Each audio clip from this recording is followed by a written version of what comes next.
Many months have now passed by, but I'm sorry, Miss Clinton, people have not forgotten about your damn transcripts.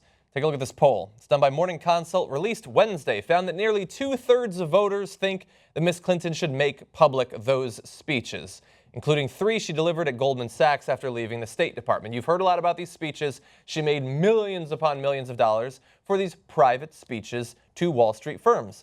2/3 of voters think she should still release them.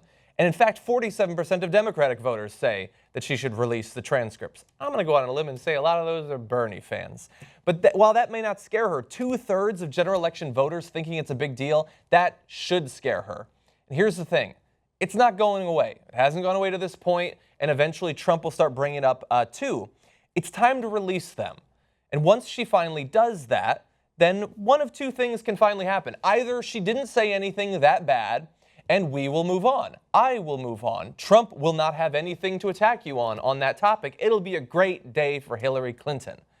Or on the other hand, if what she said was actually so bad, so self-serving, so in service of Wall Street, that it effectively disqualifies her in the eyes of either the primary voters or the general election voters, then thank God she'll have done it now, while we still have time to nominate a candidate that people can trust when it comes to Wall Street.